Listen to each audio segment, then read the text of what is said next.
gimana nih? Korek.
kasih-Mu,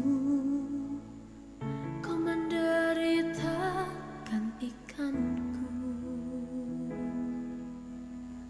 Dengan darah-Mu Kau selamatkanku. Kini ku hidup menyenangkan-Mu.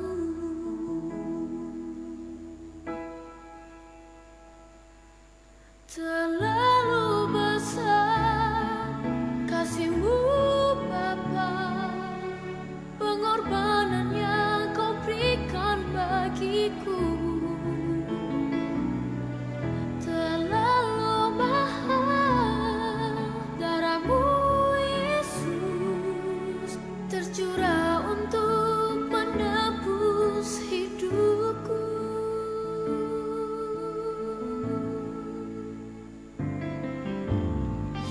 Telah kulihat bukti kasih-Mu, Kau menderita gantikanku. Kau gantikan Dengan darah-Mu Kau selamatkanku. Kini ku hidup menyenangkan-Mu. Terlalu besar kasih-Mu Bapa, pengorbanan yang Kau berikan bagiku. Terlalu mahal darah-Mu Yesus, tercurah untuk menebus hidupku.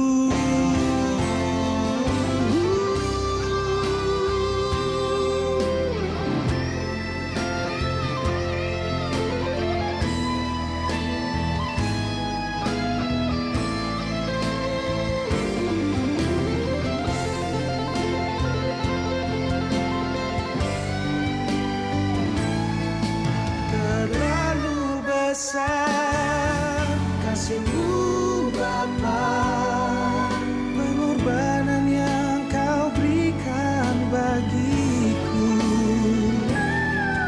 Terlalu mahal darah-Mu Yesus, tercurah untuk menebus hidupku.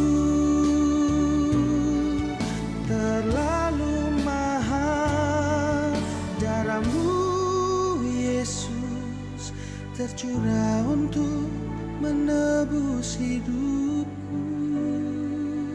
terlalu besar, terlalu mahal. Hati kami berterima kasih. Terima kasih, Kau tebus hidupku.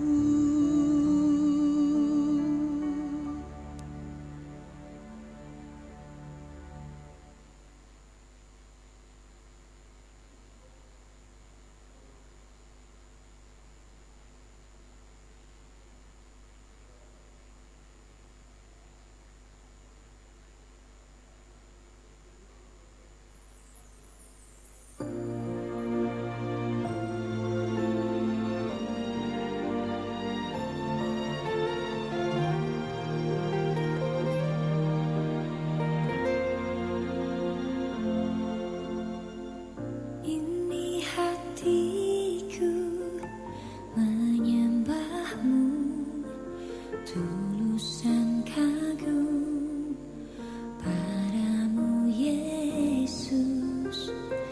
Ini hatiku tak sempurna, perlu campur tangan-Mu dalam hidupku.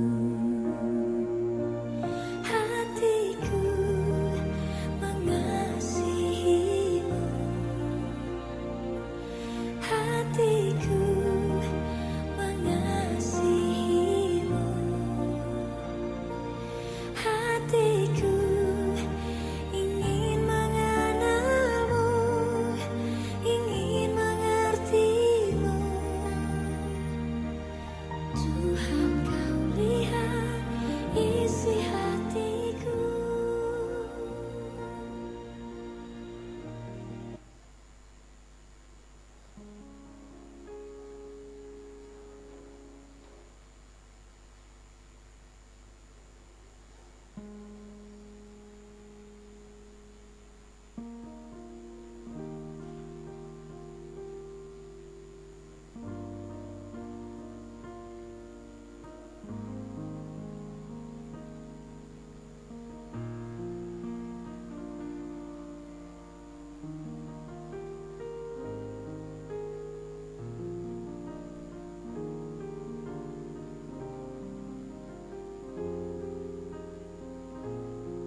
Shalom, salam sejahtera bagi kita semua, jemaat yang berada di gedung gereja dan jemaat yang berada di rumah-rumah.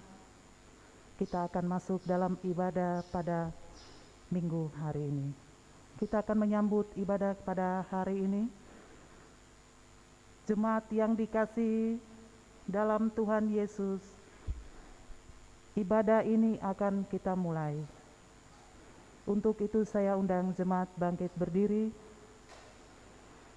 Buka dalam nyanyian rohani 62 ayat 1 dan kedua.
Ayat kedua.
Jemaat Tuhan, mari kita menyerahkan ibadah ini kepada Tuhan.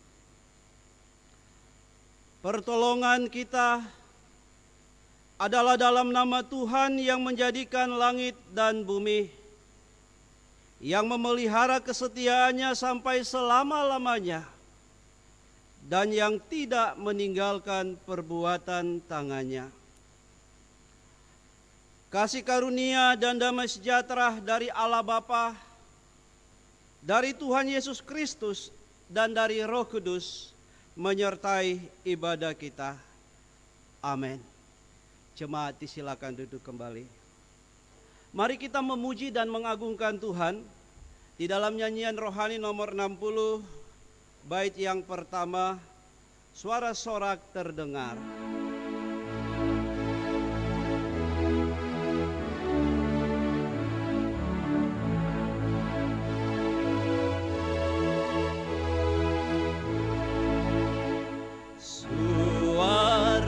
Sorak terdengar negeri Yerusalem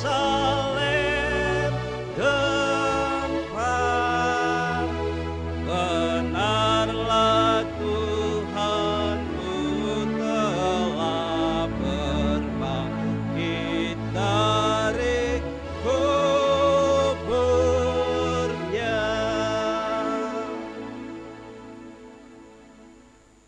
Jemaat Tuhan yang Allah kasihi, marilah kita merendahkan diri di hadapan Tuhan Allah kita untuk mengaku salah dan dosa kita kepadanya.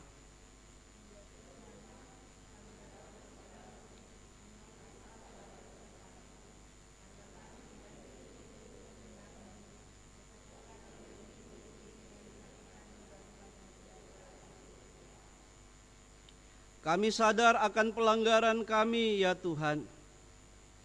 Kiranya Engkau berkenan mendengar permohonan kami, umat-Mu.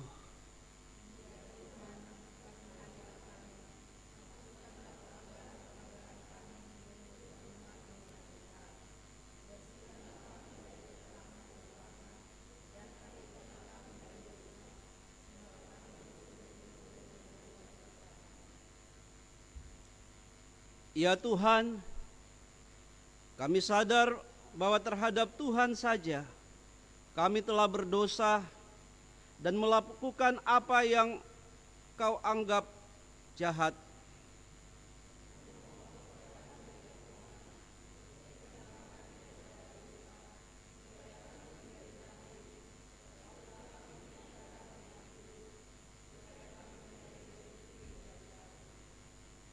Ya Tuhan, jadikanlah hati kami tahir dan perbaharuilah batin kami dengan roh yang teguh. Dalam nama Tuhan Yesus Kristus kami memohon. Amin. Kita meresponinya dengan melakukan nyanyian rohani 136 bait ketiga, Tidapan Mata Yesus.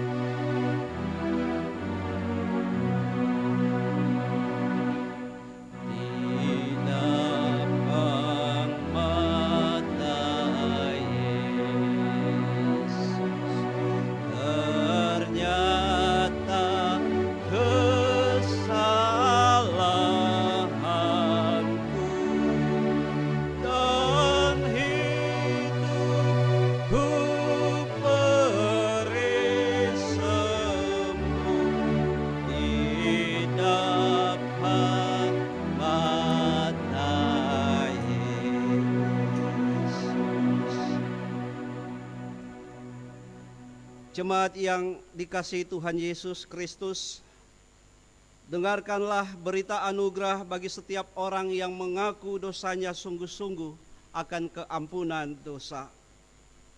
Sekalipun dosamu merah seperti kermisi, akan menjadi putih seperti salju. Sekalipun berwarna merah seperti kain kesumbah, akan menjadi putih seperti bulu domba. Yesaya 1 ayatnya yang ke-18. Mari kita kembali responi dengan melakukan nyanyian Kidung Jemaat nomor 36 bait pertama, Dihapuskan Dosaku.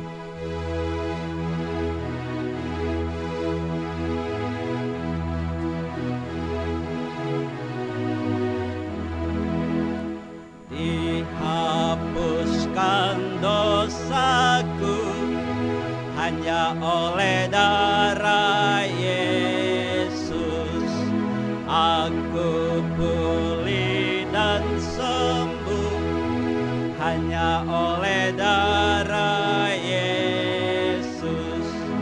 Oh darah Tuhanku, sumber pembasuhku,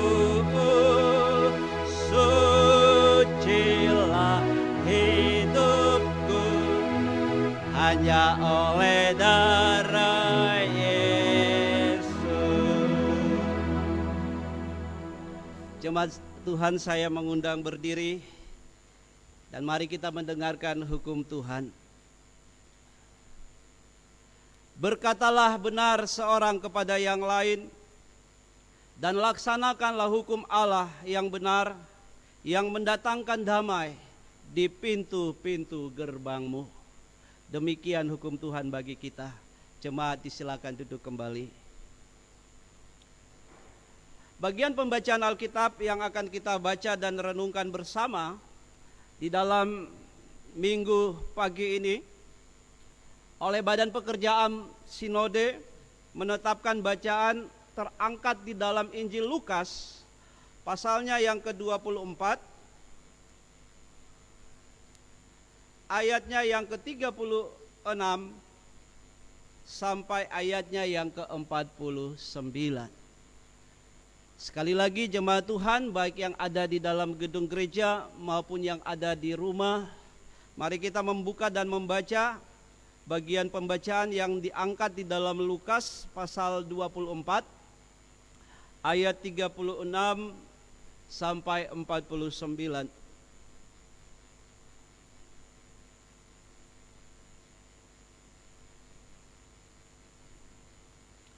Jika kita sudah menemukan, biarkan Alkitab kita terbuka dan mari kita berdoa.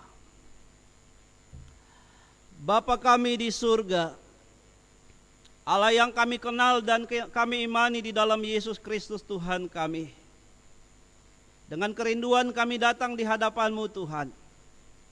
Bukan hanya memuji dan mengagungkan nama Tuhan, tapi kami juga mau mendengarkan firman-Mu yang menguatkan kami dan memampukan kami untuk melangkah dalam perjalanan hidup kami, meskipun ada tantangan dan pergumulan. Alkitab sudah terbuka Tuhan. Engkau yang ada di tempat ini, di dalam gedung gereja dan di rumah kami mengundang Tuhan, menguasai pikiran dan hati kami, menjadi guru yang agung melalui karya Roh Kudus, sehingga firman yang kami baca dan kami renungkan dapat kami pahami dan mengerti, dan memberikan kami kekuatan untuk melangkah dalam hidup kami. Tuhan, berfirmanlah buat kami, sebab kami sudah siap dan rindu untuk belajar dari firman-Mu. Di dalam nama Yesus, firman yang hidup itu, kami berdoa. Amin.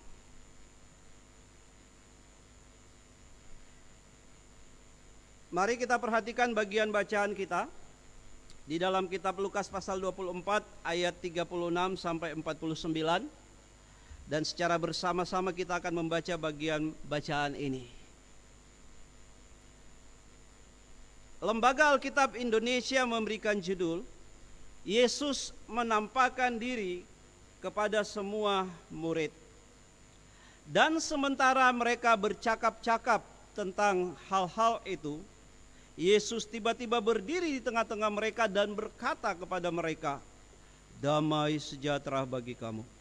Mereka terkejut dan takut dan menyangka bahwa mereka melihat hantu. Akan tetapi Ia berkata kepada mereka, "Mengapa kamu terkejut dan apa sebabnya timbul keraguan-raguan di dalam hati kamu? Lihatlah tanganku dan kakiku. Aku sendirilah ini. Rabalah aku dan lihatlah, karena hantu tidak ada daging dan tulangnya, seperti yang kamu lihat ada padaku." Sambil berkata demikian, Ia memperlihatkan tangan dan kakinya kepada mereka. Dan ketika mereka belum percaya karena girangnya dan masih heran, berkatalah Ia kepada mereka, "Adakah padamu makanan di sini?" Lalu mereka memberikan kepadanya sepotong ikan goreng. Ia mengambilnya dan memakannya di depan mata mereka. Ia berkata kepada mereka, "Inilah perkataanku yang telah kukatakan kepadamu ketika aku masih bersama-sama dengan kamu, yakni bahwa kamu harus digenapi semua yang ada tertulis tentang aku dalam kitab Taurat dan kitab nabi-nabi dan kitab Mazmur." Lalu Ia membuka pikiran mereka sehingga mereka mengerti kitab suci. Katanya kepada mereka, "Ada tertulis demikian, Mesias harus menderita dan bangkit dari antara orang mati pada hari yang ketiga.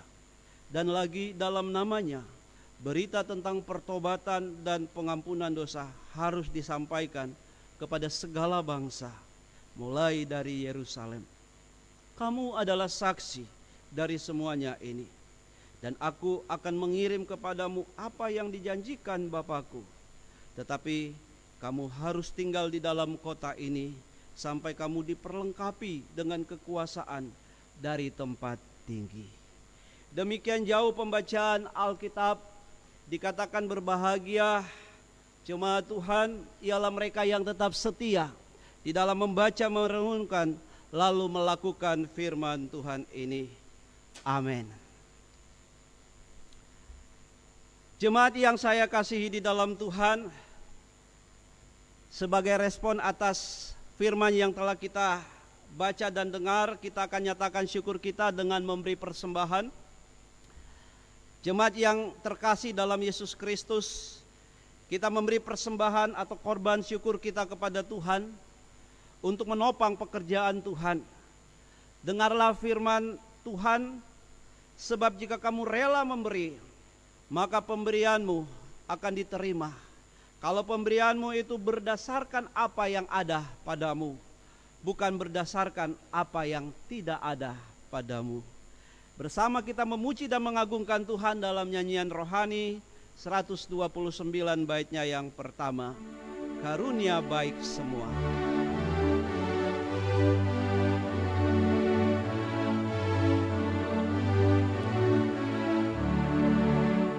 Karunia baik semua dan segenap hidupku, pemberian Tuhan jua dan berkat tanganmu, setiamu ya Bapa, menjagai langkahku, tak tersebut berapa besar anugerahmu.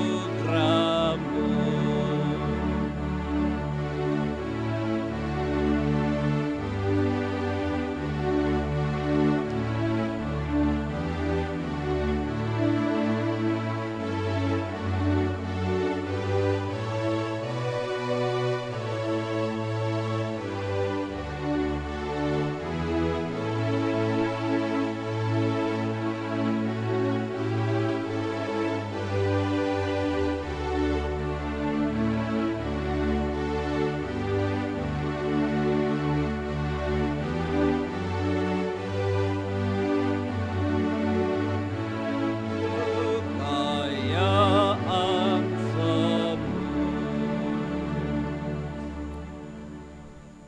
Kita akan berdoa buat persembahan yang sudah kita beri, tetapi juga kita bersyukur kepada Tuhan. Ada beberapa jemaat atau keluarga yang datang mengucap syukur, tetapi juga memberi perpuluhan dan amplop Paskah serta pelunasan tanah gereja. Pengucapan syukur yang pertama dari Ibu Janda Ensatia di Week 1 atas berkat Tuhan. Kedua dari keluarga Daniel sampai Buntu atas berkat Tuhan dan pemeliharaan Tuhan. Yang ketiga dari keluarga di Week 2 atas berkat dan pemeliharaan Tuhan. Yang keempat dari keluarga Yani Wisan atas ulang tahun anak kekasih Christopher Wisan yang ke-24 tanggal 20 April.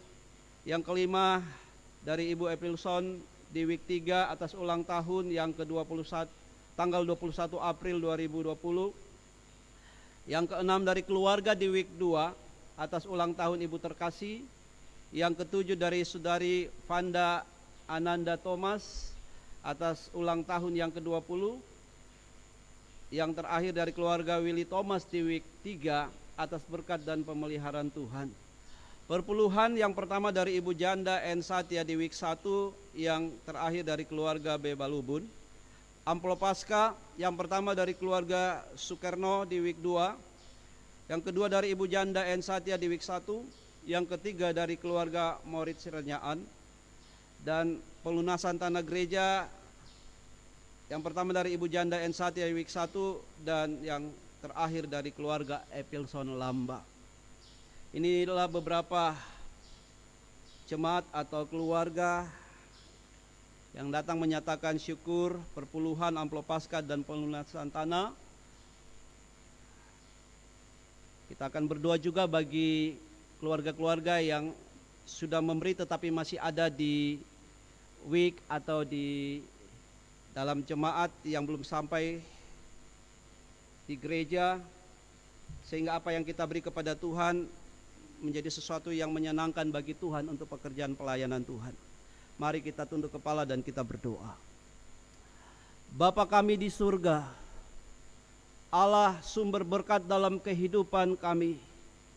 Kami mengucap syukur kepadamu atas segala kasih, kebaikan, dan anugerah-Mu yang Kau nyatakan di tengah-tengah hidup kami. Bahkan sampai saat ini, bukan hanya berkat-berkat pemeliharaan Tuhan, tetapi nafas hidup Tuhan berikan bagi kami. Dan ini menjadi sebuah berkat terindah dalam hidup kami. Bapa di surga, pada saat ini, dalam ibadah kami datang menyatakan syukur kami.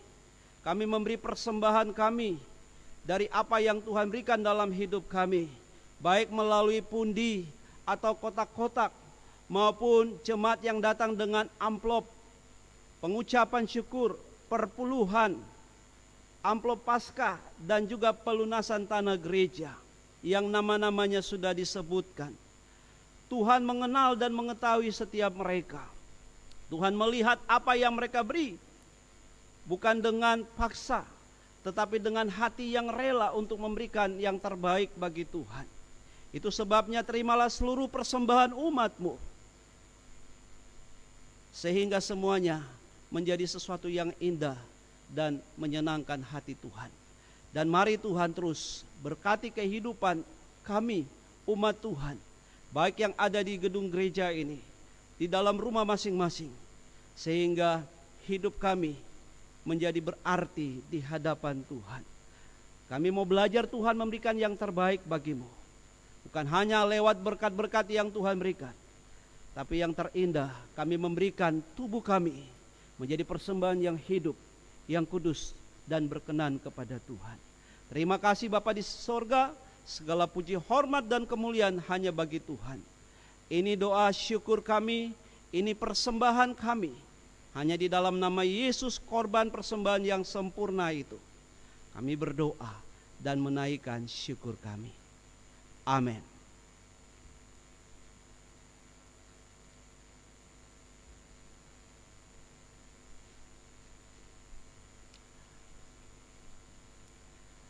Jemaat yang dikasihi oleh Tuhan, kita akan melihat kembali bagian bacaan kita di dalam Injil Lukas pasal 24, ayatnya yang ke-36 hingga ayatnya yang ke-49. Sekali lagi, Injil Lukas pasal 24, ayat 36 sampai 49. Dan tema yang diberikan oleh Sinode GKI di Tanah Papua, yaitu kebangkitan Kristus memberi kekuatan. Sekali lagi, kebangkitan Kristus memberi kekuatan. Saudaraku yang saya kasihi di dalam Tuhan, perayaan kebangkitan atau Paskah di tahun ini bukanlah hal yang baru bagi kita semua.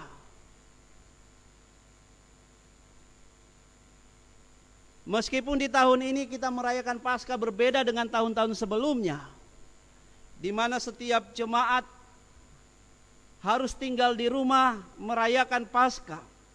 Tetapi hal ini tidak mengurangi sukacita dan kebahagiaan kita atas Paskah kebangkitan Tuhan Yesus.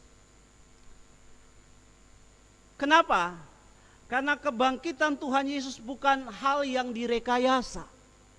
Kebangkitan Tuhan Yesus bukan hal yang dimanipulasi oleh orang, atau bahasa keren berita hoak atau hoax yang beredar dari mulut ke mulut dari media sosial. Tapi berita kebangkitan Yesus adalah berita yang nyata, fakta, bahwa Dia benar-benar hidup. Berita yang spektakuler. Tidak ada berita yang lebih hebat dari berita kebangkitan Tuhan Yesus.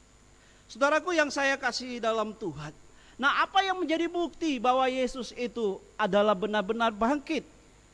Kalau kita mengikuti pelayanan Yesus sebelum Dia mati dan bangkit, Yesus bukan hanya melakukan mujizat, menyembuhkan orang sakit, ya, tetapi juga melakukan membangkitkan orang mati.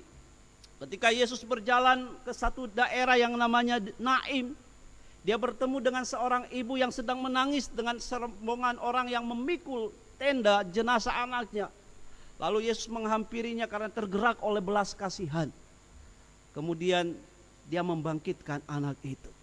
Tidak hanya itu, kita juga menemukan bagaimana Yesus membangkitkan Lazarus. Ketika Lazarus sedang sakit, Yesus sengaja membiarkan beberapa hari dan akhirnya Lazarus meninggal. Lalu setelah 4 hari Yesus datang dan Yesus melakukan mujizat. Kubur batu yang tadinya tertutup dibuka, lalu keluarlah Lazarus dan Lazarus bangkit.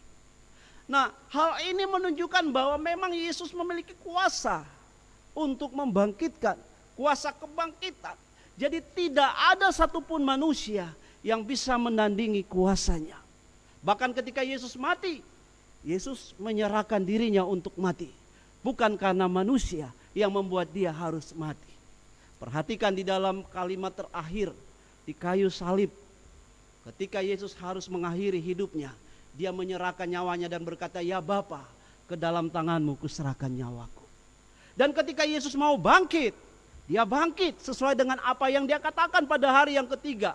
Sehingga tidak ada satupun manusia yang dapat menutup dan membentung kebangkitan Tuhan Yesus. Bahkan kubur yang ditutup dengan batu dan dimateraikan oleh pemerintah untuk tidak boleh dibuka atau disegel, tetap tidak akan bisa menutup kebangkitan Yesus.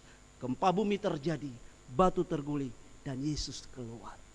Nah, sekali lagi hal inilah yang menunjukkan kepada kita bahwa berita Paskah adalah berita yang luar biasa, spektakuler, yang bukan dikatakan manipulasi, tapi ini nyata. Dan ini yang harus menjadi kekuatan kita, kebahagiaan kita untuk melangkah dalam perjalanan hidup kita, menghadapi tantangan hari-hari ini. Bapak Ibu Saudaraku yang saya kasih dalam Tuhan, kalau kita kembali memperhatikan bacaan kita di dalam Lukas pasal 24 ayat 36 sampai 49 ini. Di sini Lukas mengisahkan atau menceritakan penampakan Tuhan Yesus yang menggabungkan di dalam kitab Yohanes pasal 20. Ada 10 kali Yesus menyatakan dirinya kepada para murid dan pengikutnya. Kalau kita baca Injil-Injil dalam kitab Perjanjian Baru, dikatakan yang pertama kepada Maria Magdalena, lalu yang kedua kepada perempuan-perempuan yang sedang menuju ke kubur Yesus, yang ketiga kepada Simon Petrus, yang keempat kepada 2 murid yang sedang menuju ke Emmaus, yang kelima kepada murid-murid tanpa Thomas di dalam Yohanes pasal 20, yang keenam kepada murid-murid bersama dengan Thomas, yang ketujuh kepada murid-murid di pantai Danau Tiberias, yang kedelapan kepada lebih dari 500 saudara di dalam 1 Korintus 15 ayat 6, yang kesembilan kepada Yakobus di dalam 1 Korintus pasal 15 ayat 7, dan yang terakhir di Bukit Zaitun kepada murid-murid dan pengikutnya sebelum dia kembali ke surga. Jadi 10 kali, dan setiap kali Yesus menyatakan dirinya memiliki maksud dan rencana yang indah. Nah, bacaan kita di dalam Lukas pasal 24 ini, Lukas mengangkat dan menggabungkan kisah dalam penampakan Tuhan yang ke-5 dan ke-6 ini, memiliki maksud bahwa Yesus mau menyatakan kekuatan kuasa kebangkitannya. Sekali lagi, Yesus mau menunjukkan atau menyatakan kekuatan kuasa kebangkitannya. Lalu muncul pertanyaan buat kita, mengapa Yesus mau menunjukkan kekuatan kuasa kebangkitannya? Saudaraku yang saya kasih dalam Tuhan, kalau kita memperhatikan baik-baik bacaan kita ini, maka kita akan menemukan beberapa alasan mengapa Yesus mau menunjukkan kekuatan kuasa kebangkitannya. Alasan yang pertama, karena murid-murid sedang ada dalam keraguan-raguan atau dalam kekurangan iman atau tidak percaya. Mari kita perhatikan ayat 36 sampai 38 dan ayat 41. Firman Tuhan berkata, dan sementara mereka bercakap-cakap tentang hal-hal itu, Yesus tiba-tiba berdiri di tengah-tengah mereka dan berkata kepada mereka, damai sejahtera bagi kamu. Mereka terkejut dan takut dan menyangka bahwa mereka melihat hantu. Akan tetapi ia berkata kepada mereka, mengapa kamu terkejut dan apa sebabnya timbul keraguan-raguan di dalam hati kamu? Perhatikan ayat 41. Dan ketika mereka belum percaya karena girangnya dan masih heran, berkatalah ia kepada mereka, adakah padamu makanan di sini? Nah, saudaraku yang saya kasih dalam Tuhan, jelas sekali bahwa keadaan murid pada saat itu mereka sedang ada dalam suasana bimbang dan ragu. Tidak percaya atas berita yang disampaikan oleh perempuan-perempuan dan beberapa teman mereka bahwa mereka telah bertemu dengan Tuhan. Yesus sudah bangkit. Kenapa mereka tidak percaya? Karena mereka memiliki alasan yang memang benar. Ya, pertama karena mereka menyaksikan sendiri bagaimana Yesus ditangkap. Lalu kemudian Yesus mati di kayu salib. Mereka melihat dan mereka mengerti dengan otak mereka bahwa manusia yang hidup mati. Sehingga sesuatu yang dikatakan yang tadi mati lalu bangkit ini tidak bisa masuk dalam pikiran mereka, sulit untuk mempercayai. Secara logika mana mungkin. Pengalaman melihat Yesus mati ada dalam sebuah kesedihan dan mereka tidak percaya. Lalu yang lain bahwa mereka sedang dirundung sebuah kekecewaan. Kalau kita ikuti kisah sebelumnya di dalam Yesus menyatakan diri kepada dua orang murid yang menuju ke Emmaus. Mereka itu kecewa kepada Yesus. Kenapa? Karena kehadiran Yesus sebelum dia disalib, mereka menganggap dialah Mesias yang datang untuk membebaskan mereka dari penjajahan Romawi saat itu. Sebagai bangsa yang cinta damai, mereka ingin lepas dan bebas. Dan kedatangan Yesus sebagai hal yang luar biasa bagi mereka, bahwa dia menjadi sosok pemimpin yang akan membebaskan mereka. Tapi di kayu salib semua itu menjadi sirna.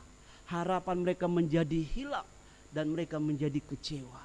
Kekecewaan inilah yang membuat mereka tidak bisa menerima dan meyakini bahwa Yesus itu adalah Tuhan yang sudah bangkit. Yesus sudah mati. Saudaraku yang saya kasih dalam Tuhan, mengapa mereka menjadi sedih dan kecewa sehingga tidak percaya? Karena mereka tidak mengerti firman Tuhan. Itu sebabnya Yesus hadir di tengah-tengah mereka, berkata damai sejahtera. Bukan hanya mau menunjukkan tangan yang berlubang paku, ya kaki yang berlubang paku, bahwa dia hadir sebagai Tuhan yang hidup, bukan hantu. Bukan hanya membuktikan bahwa dia manusia yang hidup sehingga bisa makan ikan goreng, tetapi juga menjelaskan kepada mereka apa yang tertulis di dalam firman Tuhan.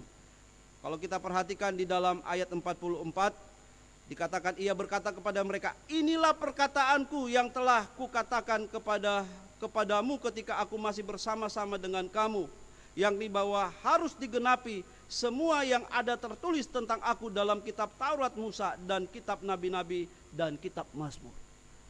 Jadi murid-murid sebenarnya sudah tahu. Mereka mendengar bahwa Yesus itu akan diserahkan ke tangan orang berdosa, mati dan hari ketiga akan bangkit. Dan ini Yesus sampaikan 4 kali. Ya, pemberitahuan keempat itu dalam Matius pasal 26. Sebelum Yesus ditangkap, dia sampaikan. Namun murid-murid tidak mengerti firman Tuhan ini dan akhirnya mereka tidak percaya bahwa Yesus bangkit dan ada dalam kesedihan dan kekecewaan. Nah, disinilah letak persoalannya. Mereka tidak mengerti firman Tuhan dan akhirnya menjadi ragu dan tidak percaya. Jemaat yang saya kasih dalam Tuhan, mungkin kita akan berkata, wah, betapa bodohnya murid-murid ini kok tidak mau percaya, padahal teman-temannya sudah sampaikan dan mengalami hal berjumpa dengan Tuhan. Tapi saya mau katakan bahwa mungkin kita juga sedang ada dalam suasana seperti murid-murid ini yang masih ragu tentang Tuhan, yang masih bimbang tentang Tuhan. Kenapa tidak? Suasana yang sedang kita hadapi, penyebaran virus corona yang bukan hanya menyebar secara cepat, tetapi juga bisa membunuh orang-orang. Ya, dan kita lihat dan kita dengar bersama, ya beberapa waktu yang lalu di satu daerah hampir setengah dari jemaat mengalami penyakit virus corona ini dan ada yang meninggal. Bahkan ada hamba-hamba Tuhan juga yang mengalami hal ini dan meninggal. Lalu mulai muncul sebuah pertanyaan, di mana Tuhan? Mengapa Tuhan tidak menyelamatkan mereka? Mengapa Tuhan tidak menepati janjinya? Di mana janji Tuhan di dalam Mazmur 91 bahwa Allah melindungi? Meskipun penyakit menular menyerang kamu, Tuhan akan menjaga. Lalu di Mazmur 121 Allah penjaga Israel, ya.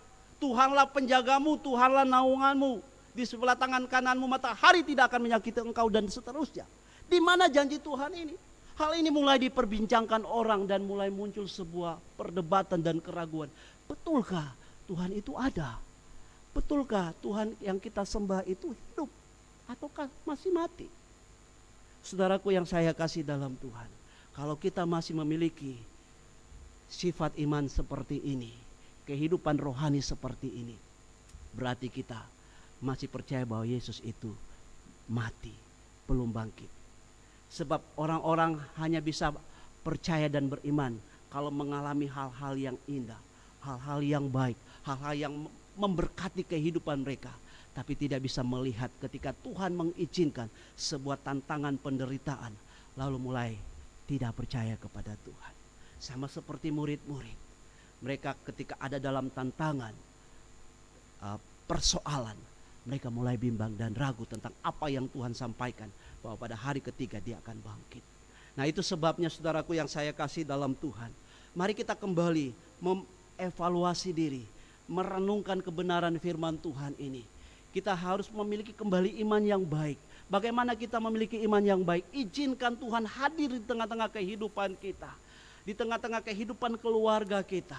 Kehadiran Tuhan Yesus akan terus memberikan semangat, gairah hidup kita untuk meyakini bahwa Yesus kita adalah Allah yang hidup. Dan dengan kehadiran Tuhan di tengah-tengah kita akan memberikan semangat bagi kita untuk kembali merenungkan firman Tuhan. Karena hanya dengan merenungkan firman Tuhan ini, maka kita akan memahami dan mengerti maksud Tuhan di balik pergumulan dan tantangan yang sedang kita hadapi. Amin. Nah, oleh sebab itu saudaraku yang saya kasih, jangan pernah ragu dan takut bahwa Tuhan kita ini tidak mampu menyelesaikan persoalan ini. Yang Tuhan mau adalah ketika Tuhan mengizinkan peristiwa ini, masalah ini, Tuhan sedang merindukan kita kembali memperbaiki kehidupan rohani kita, iman kita kembali kepada Tuhan, kembali dalam kehidupan keluarga kita, supaya kita memahami dan mengerti maksud rencana Tuhan dan firman Tuhan yang indah ini, dan akhirnya kita menjadi percaya. Ini yang pertama. Lalu yang kedua, apa maksud Tuhan menunjukkan atau menyatakan kuasa kebangkitannya kepada murid-murid? Yang kedua, karena murid-murid sedang ada dalam ketakutan, ada dalam suasana takut. Kalau kita perhatikan di dalam ayatnya yang ke-37, di sana dikatakan begini. Mereka terkejut dan takut dan menyangka bahwa mereka melihat hantu. Lalu ayat 47, dan lagi dalam namanya berita tentang pertobatan dan pengampunan dosa harus disampaikan kepada segala bangsa, mulai dari Yerusalem. Kamu adalah saksi dari semuanya ini, dan aku akan mengirim kepadamu apa yang dijanjikan kepadaku, dijanjikan Bapakku. Tetapi kamu harus tinggal di dalam kota ini sampai kamu diperlengkapi dengan kekuatan dari tempat tinggi. Saudaraku yang saya kasih dalam Tuhan, ayat ini menunjukkan bahwa murid-murid bukan hanya ragu dan bimbang, tidak percaya kepada Tuhan, tetapi juga mereka sedang ada dalam sebuah suasana ketakutan. Ya, saudara, kenapa? Karena ketika pemimpin agama, imam, ahli-ahli Taurat, dan orang-orang Farisi, bahkan tentara Romawi melihat berhasil menangkap Yesus dan membuat Yesus mati di kayu salib, lalu mereka mulai melanjutkan rencana mereka untuk menangkap pengikut-pengikut Tuhan, murid-murid Tuhan. Sehingga hal ini membuat gerakan para murid terbatas untuk keluar, dan mereka menjadi takut sehingga mereka menutup rapat-rapat pintu rumah jendela mereka. Kalau kita baca dalam Yohanes pasal 20, suasana ketakutan mereka membuat mereka tidak bisa berbuat apa-apa. Dan hal ini menjadi sesuatu yang berbahaya bagi mereka, sehingga akhirnya mereka tidak tahu lagi tugas panggilan mereka untuk menjadi saksi Tuhan dalam bacaan ini. Itu sebabnya Yesus hadir di tengah-tengah mereka, mengubah keadaan mereka yang tadinya takut menjadi berani, Yesus mengubah, meneguhkan keyakinan mereka tentang panggilan mereka untuk menjadi saksi Tuhan. Perhatikan di dalam ayat 48. Kamu adalah saksi dari semua ini. Kehadiran kuasa kebangkitan Yesus mengubah dan meneguhkan keyakinan mereka tentang tugas panggilan itu. Lalu mengubah keadaan mereka dari takut menjadi berani untuk menjadi saksi bagi Tuhan. Nah, bagaimana mereka dipersiapkan untuk menjadi saksi Tuhan? Di sini Tuhan menyampaikan pola pelayanan bagi mereka. Yang pertama dikatakan dimulai dari Yerusalem. Ya, lalu kemudian mereka harus menunggu janji Tuhan karena ada janji Tuhan untuk menolong mereka. Roh Kudus menguatkan mereka dan memperlengkapi mereka sehingga mereka berhasil di dalam pelayanan Tuhan. Jemaat yang saya kasihi, ingatlah bahwa virus corona bukan hanya membuat kita takut sama seperti para pengikut pemimpin agama membuat mereka takut, tetapi kita harus yakini bahwa ini Tuhan izinkan kepada kita dengan maksud untuk mengubah keadaan kita, ya, meneguhkan panggilan kita untuk kembali kepada kesaksian kita, bersaksi, bersekutu dan melayani Tuhan. Lalu bagaimana pola pelayanan yang harus kita terapkan? Dimulai dari keluarga kita. Kalau murid-murid dikatakan dimulai dari Yerusalem, mulai dari di mana mereka berada, yaitu di dalam keluarga kita. Ini yang Tuhan mau kepada kita. Kesaksian pelayanan yang harus kita lakukan dimulai dari keluarga kita. Tuhan mengubah pandangan kita ini. Lalu Tuhan mengubah ketakutan kita untuk berani bersaksi bagi Dia. Dan bersaksi itu adalah mulai di tengah-tengah keluarga kita dengan membangun mesbah keluarga. Pujian penyembahan kita, doa kita sampaikan menjadi bagian kesaksian buat Tuhan. Sebab kesaksian tidak harus selamanya untuk keluar, tapi kita harus memperbaiki yang ada di dalam kehidupan keluarga kita. Sehingga ketika keluarga kita menjadi kuat, maka pada waktunya sesuai dengan janji Tuhan, Tuhan izinkan kita untuk kembali keluar untuk menjadi saksi Tuhan. Tetapi pola yang indah yang Tuhan tunjukkan kepada kita ada dimulai dari diri kita sendiri, dari keluarga kita. Lalu kemudian bagaimana Tuhan memperlengkapi kita, yaitu kita harus sabar menantikan janji Tuhan, bersekutu dengan Tuhan, dan Tuhan menuntut kepada kita sebuah ketaatan untuk tinggal sama seperti para murid taat kepada Tuhan, tinggal untuk menantikan janji Tuhan. Tapi yang Tuhan mau kepada kita taat kepada Dia untuk tinggal di rumah, taat kepada Dia melalui pemerintah, di mana pemerintah menjadi wakil Allah atau hamba Allah untuk kebaikan kita. Di dalam Roma pasal 13. Sehingga apa yang kita lakukan ketika kita memahami firman Tuhan ini, berarti kita sudah belajar untuk menjadi saksi Tuhan. Saudaraku yang saya kasih dalam Tuhan, mari kita belajar bersaksi bagi Tuhan mulai dari keluarga dan rumah kita. Mulai membangun mesbah doa kita. Doakan keluarga kita, doakan tetangga-tetangga kita, doakan kota, bangsa kita, doakan pemerintah kita, bahkan doakan pejuang-pejuang virus corona, tim medis dan lain sebagainya. Sehingga ini bagian cara kita untuk menyatakan kesaksian bagi dunia. Nah, oleh sebab itu saudaraku yang saya kasih di dalam Tuhan, marilah kita merenungkan firman Tuhan ini dengan baik. Meskipun dalam suasana yang tidak baik, suasana mencekam dan berbahaya, percayalah kepada Tuhan Yesus bahwa kebangkitan Kristus memberi kekuatan dalam kehidupan kita. Mengapa? Supaya kita tidak menjadi orang yang ragu dan bimbang, tapi menjadi percaya bahwa Yesus itu berkuasa dan sudah bangkit. Mengapa?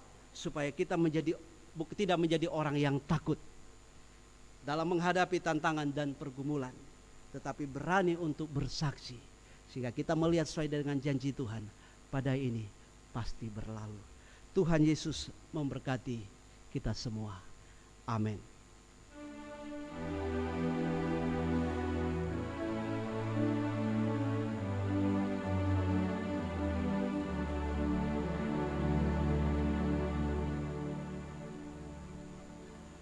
Jemaat Tuhan, kita akan menyatakan pengakuan iman kita kepada Tuhan. Begitu saya mengundang kita berdiri dan mari bersama-sama kita mengikrarkan pengakuan kepercayaan kita kepada Tuhan lewat pengakuan iman rasuli. Demikian. Aku percaya kepada Allah, Bapa yang Maha Kuasa, Khalik langit dan bumi, dan kepada Yesus Kristus, anaknya yang tunggal Tuhan kita, yang dikandung daripada Roh Kudus, lahir dari anak darah Maria, yang menderita di bawah pemerintahan Pontius Pilatus, disalibkan, mati dan dikuburkan, turun ke dalam kerajaan maut. Pada hari yang ketiga, bangkit pula dari antara orang mati, naik ke sorga, duduk di sebelah kanan Allah, Bapa yang Maha Kuasa, dan akan datang dari sana untuk menghakimi orang yang hidup dan yang mati. Aku percaya kepada Roh Kudus, gereja yang kudus dan am, persekutuan orang kudus, pengampunan dosa, kebangkitan daging, dan hidup yang kekal. Kita melakukan dalam nyanyian rohani 66, bait pertama, tahanlah dan berjuang terus.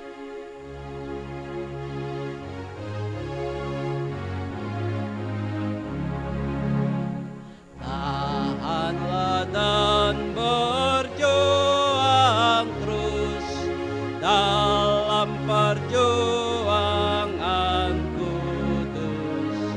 Kristuslah pokok kuatmu dan kemenanganmu tentu.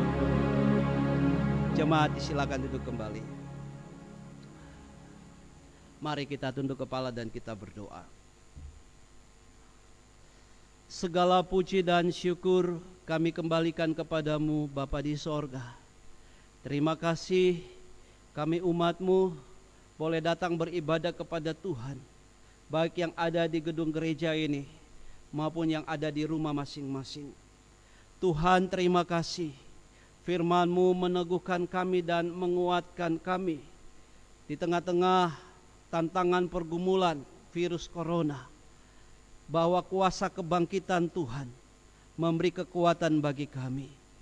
Itu sebabnya Tuhan, mari tanamkan kebenaran firman-Mu di dalam hati dan pikiran kami, dan mampukan kami untuk memahami lebih dalam lagi firman Tuhan ini, sehingga kami semakin percaya, semakin berani untuk bersaksi bagi Tuhan, dan tidak ragu bahwa Engkau Allah yang berkuasa dengan kekuatan kuasa kebangkitan-Mu untuk dapat menyatakan apa yang tidak mungkin menjadi mungkin bagi Tuhan. Terima kasih Bapa di dalam surga. Sekali lagi segala puji, hormat, dan kemuliaan bagi nama Tuhan. Bersama-sama dengan umat-Mu, saat ini kami datang bersyafaat kepada Tuhan. Kami berdoa bagi para hamba-hamba Tuhan, baik penatua, syamas, pendeta, di dalam jemaat ini. Tuhan terus jaga dan berkati mereka, lindungi dan berikan kekuatan bagi mereka untuk terus dapat melakukan tugas tanggung jawab dan pelayanan mereka, bersaksi bagi Tuhan. Meskipun tantangan, rintangan seperti ini, jangan biarkan semangat kesaksian mereka menjadi lumpuh dan hilang, tetapi kuasa kebangkitan itu akan memberikan semangat yang baru dengan metode yang baru dalam pelayanan mereka, bersaksi dari dalam, dari keluarga, dari tengah-tengah jemaat, lalu kemudian keluar. Terima kasih Bapa di dalam surga. Kami juga bersama-sama berdoa, berkati seluruh para pekerja gereja Tuhan, baik TU, kostor, pengatur sound system, main keyboard, bahkan tim PAM GKI Getsemani Kota Raja yang melakukan penyiaran ibadah minggu melalui Facebook Tuhan.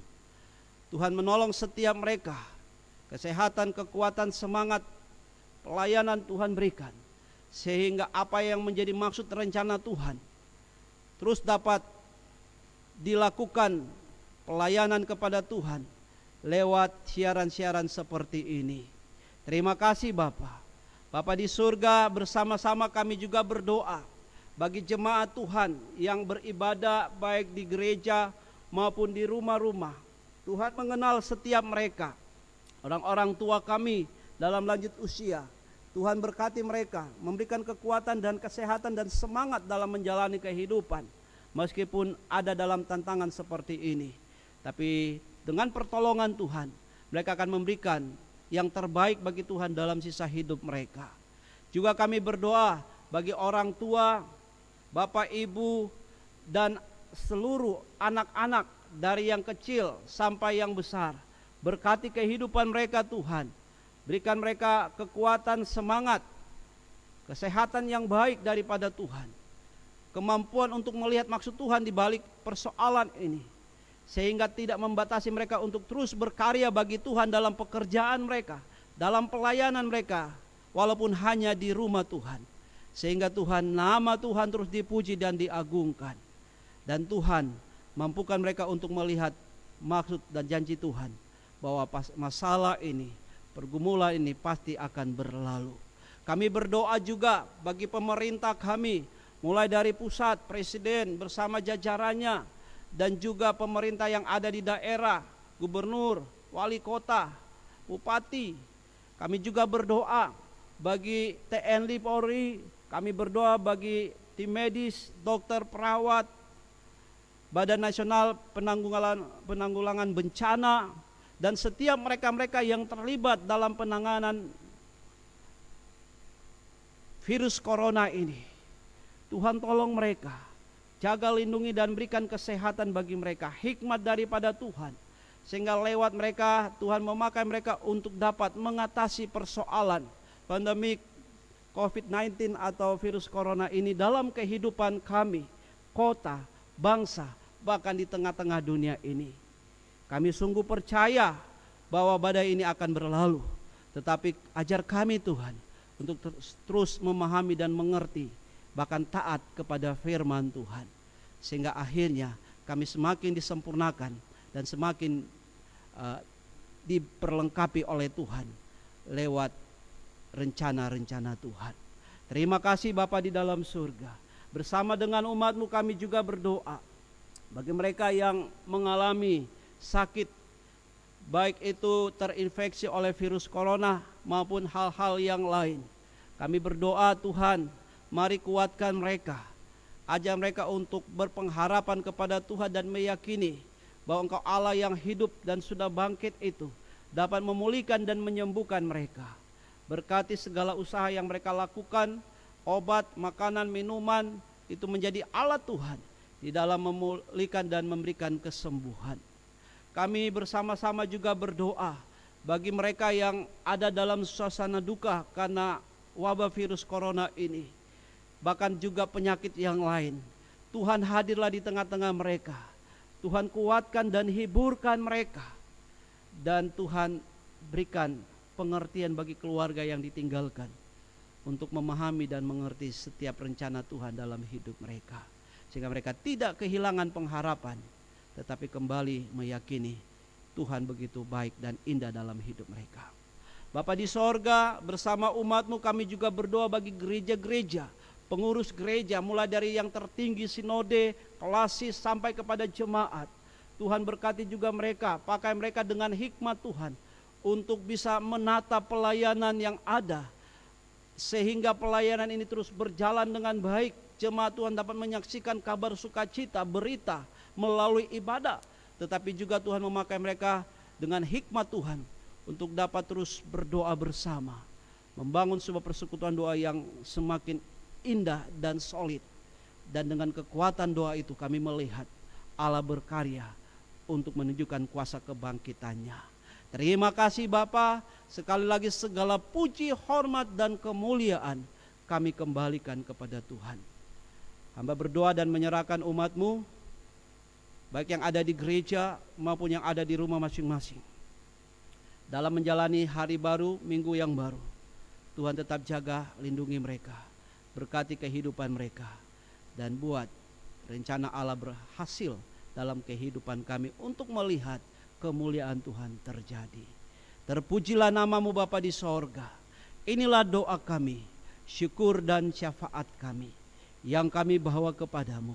Hanya di dalam nama Yesus Kristus Tuhan kami yang sudah mati dan bangkit itu kami berdoa. Amin. Jemaat yang dikasihi oleh Tuhan, kita akan mengakhiri ibadah kita Dan untuk itu saya mengajak jemaat berdiri. Kita melakukan dalam nyanyian rohani 190, baitnya yang pertama, hai bangkit bagi Yesus pahlawan palangnya.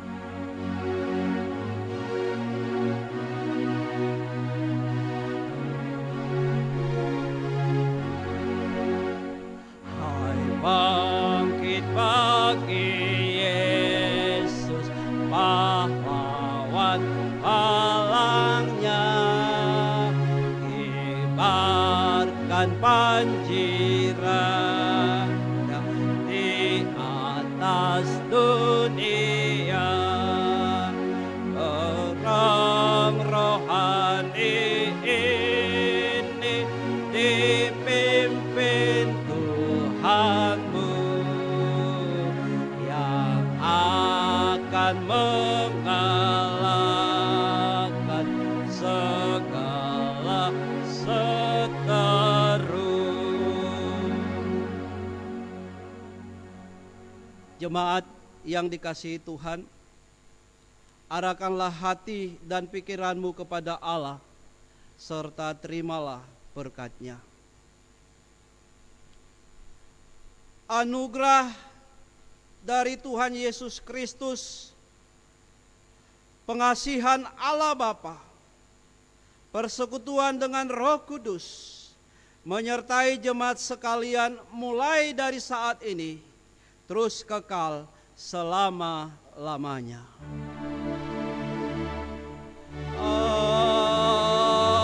Amin. Amin. Amin.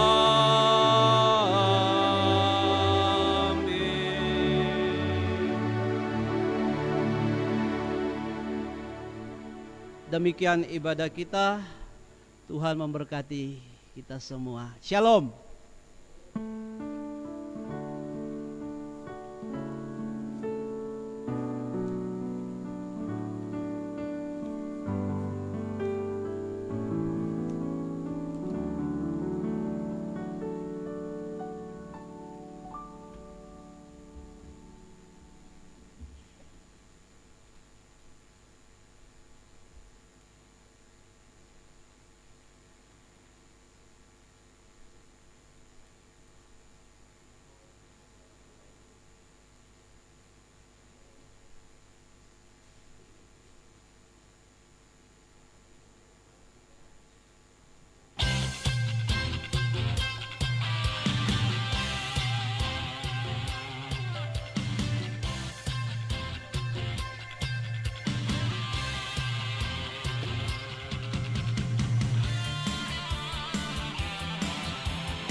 sesungguhnya. Sejak bertobatanku kembali padanya, hidupku jadi baru diangkat olehnya. Yang tak ada di dunia ku temukan pada Yesus, damai dan sukacita.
bersyukur masuk di hadirat-Mu, membawa pujian bagi-Mu Yesus. Ku memandang wajah-Mu, bersuka di depan-Mu, sambil menceritakan kasih-Mu. Ku mengangkat tanganku, bersorak-sorai bagi kebaikan-Mu. Engkau baik, sangat baik, kasih setiamu tak pernah berubah. Engkau baik, sangat baik, kasih setiamu tak pernah berubah.